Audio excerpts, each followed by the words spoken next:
कई बार मैंने देखा है कि जब रोजा इफ्तार के कार्यक्रम होते हैं तो इफ्तारी भी मंदिर के परिसर में कराई जाती है। एक भाटी जी मुझे बता दे, जहां जिस मस्जिद को वो चाहे बता दे, जहां पर हनुमान चालीसा कराने के लिए भाटी जी तैयार है। एक मस्जिद का नाम बता दीजिए, मस्जिद का नाम, समय बता दीजिए, मैं आऊंगा, मुझे समय और जगह बताइए, किस मस्जिद में ऑर्गेनाइज करा रहे हो हनुमान चालीसा? बताइए, मस्जिद के अंदर करा दो, बताइए कौन सी मस्जिद में करा रहे हैं, बताइए। मैं करा दूंगा। अरे जगह का नाम तो बताओ, कहां कराओगे, कहां हुई आज तक, कहां हुई? अरे जगह मैं दादरी में करा दूंगा, दादरी करा दूंगा, नौगांव में करा दूंगा। अनुराग जी, कल तक अगर ये समय नहीं देते हैं, मस्जिद का नाम नहीं देते, तो कल फिर से डिबेट में बुलाइएगा। कल डिबेट में शांतनु जी, विनोद जी 5 बजे बताएंगे दादरी में किस मस्जिद में। नमस्कार दोस्तों, स्वागत है आपका मिस्टर प्रदीप शो के एक और नए जोरदार और बहुत ही मजेदार डिबेट वीडियो में। दोस्तों, मणिशंकर अय्यर से आप चिर परिचित हो, अच्छी तरह से जानते हो, कांग्रेस के पूर्व नेता है।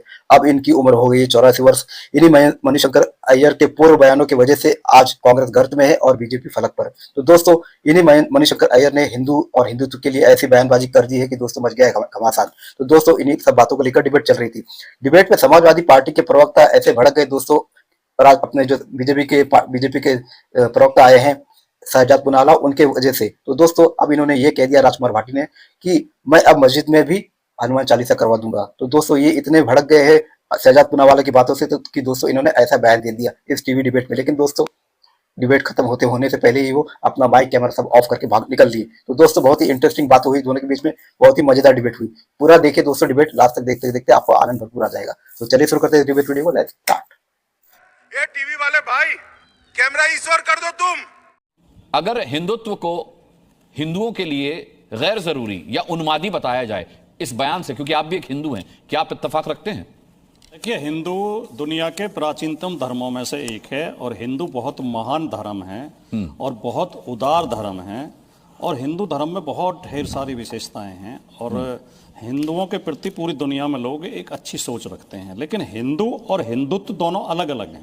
ठीक है। हिंदुत्व भारतीय जनता पार्टी और आरएसएस की एक राजनीतिक विचारधारा है जो सावरकर जी ने अपनी किताब हिंदुत्व में उसका विश्लेषण किया और उसे फिर आरएसएस और बीजेपी समय समय पर उसकी बात करते रहते हैं। तो पहली बात तो मैं निवेदन करना चाहूंगा कि कोई हिंदुत्व की अगर आलोचना करता है तो वो आरएसएस और बीजेपी की राजनीति की आलोचना है।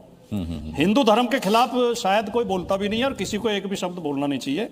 हिंदू धर्म में बहुत सारी अच्छाइयां हैं और मैं एक बात और जोड़ना चाहूंगा बहुत विनम्रता के साथ कि हर धर्म को, हर जाति, हर समाज को अपने अंदर पैदा हो गई बुराइयों के प्रति भी सचेत रहना चाहिए और समय समय पर उनकी आलोचना करते रहना चाहिए और सुधारात्मक कदम उठाते रहना चाहिए। लेकिन भारतीय जनता पार्टी के लोग सुनने को तैयार नहीं होते आलोचना। अब देखिए, अगर हम बात करें, कल ही हम विवेकानंद जी की जयंती मना रहे थे।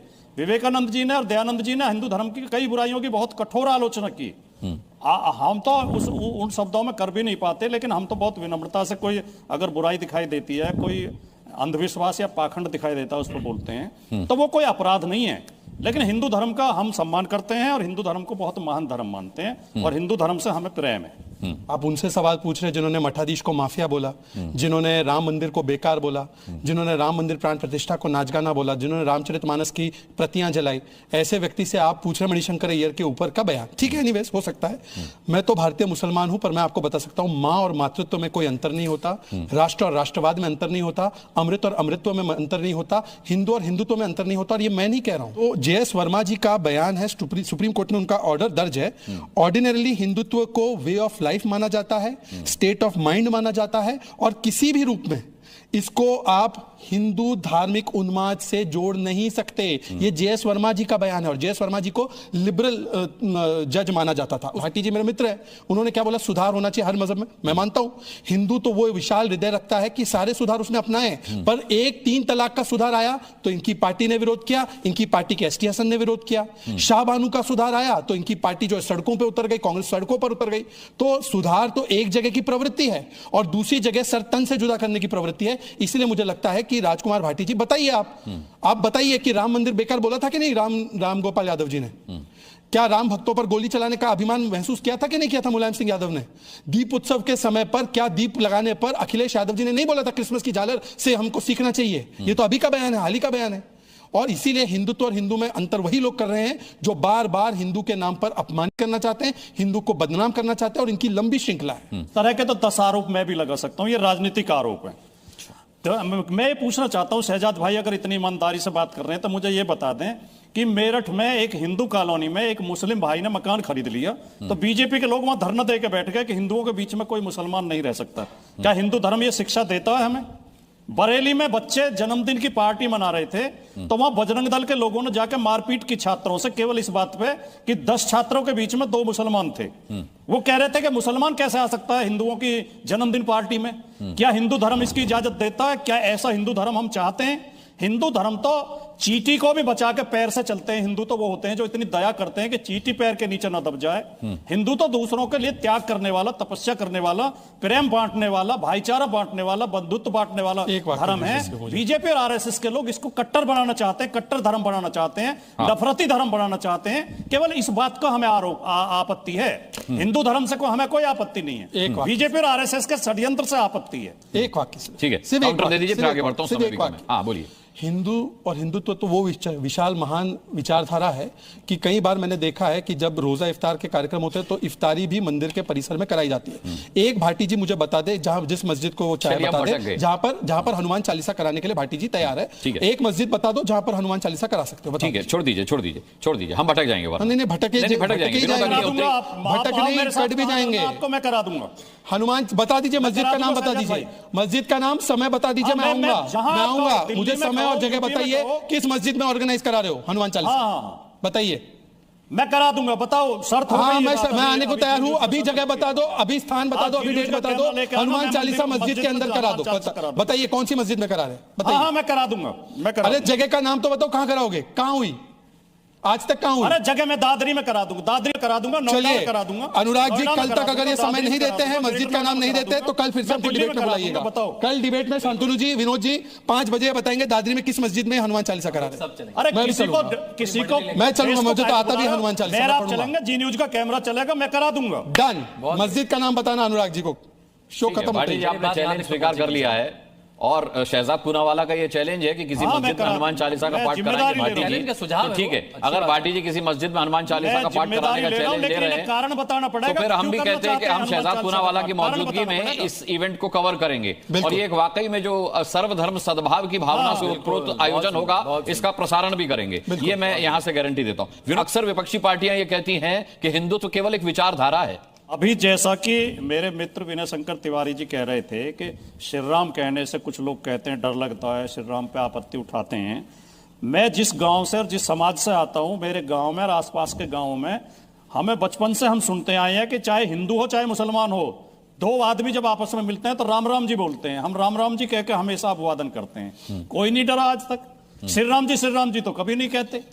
अब आप जो ये श्री राम का प्रयोग करके आप श्री राम बोलो आस्था के साथ, प्रेम के साथ, तो कोई नहीं डरेगा। नहीं, राम और श्री राम में फर्क पता है भाटी जी मैं आपसे समझना चाहता हूं, राम और श्री राम में फर्क क्या है ये बताइए।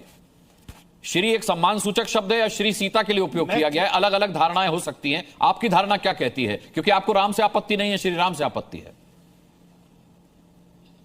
नहीं, हम राम के अनुयायी हैं, हमें राम से क्यों आपत्ति होगी? हम हिंदू हैं, हम हिंदू धर्म। मैंने भी कहा आपको राम से आपत्ति नहीं है, श्री राम पर आपको आपत्ति है, वो क्यों है?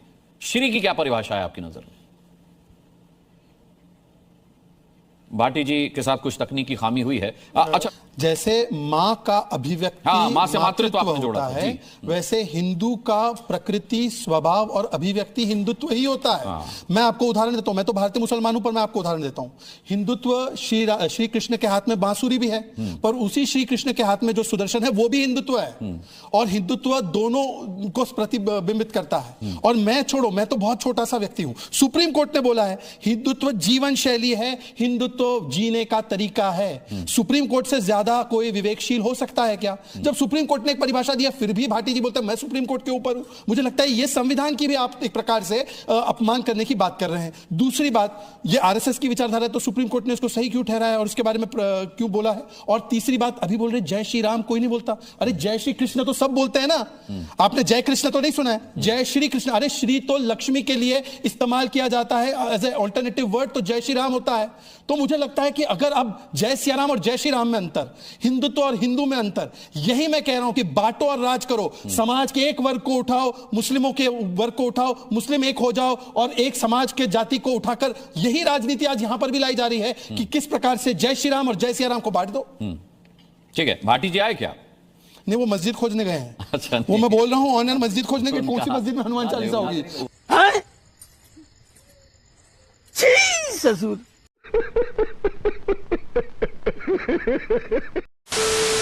तो दोस्तों डिबेट हो गई खत्म, वीडियो हो गई पूरी। उम्मीद करता हूँ दोस्तों ये मजेदार छोटी सी डिबेट वीडियो आपको पसंद आई होगी। तो आपको तो पता ही दोस्तों, ये तो असंभव है, किसी भी मस्जिद में हनुमान चालीसा हो ही नहीं सकता, असंभव है, एकदम असंभव। तो दोस्तों राजकुमार भाटी ने तो डिबेट में बड़ी बड़ी बातें फेंक दी, लेकिन दोस्तों ये इनको फेंकना लपेटना भारी पड़ गया। उनको फोन आया होगा, क्या क्या बेवकूफी की बातें कर रहे हो डिबेट में, ऐसा उनको कॉल तो आ ही गया होगा और इसलिए इनका कनेक्शन कट हो गया और ये फरार हो गए। तो दोस्तों उम्मीद करता हूँ ऐसी डिबेट वीडियो देखना आपको पसंद है, खासकर अमिताभ अग्निहोत्री जी की वीडियो देखना पसंद करते हो तो मिस्टर प्रतीक शो के इस यूट्यूब चैनल को आप सब्सक्राइब करते जरूर जाओगे। मिलता हूँ मैं आपसे अगले वीडियो में, तब तक के लिए जय हिंद, वंदे मातरम।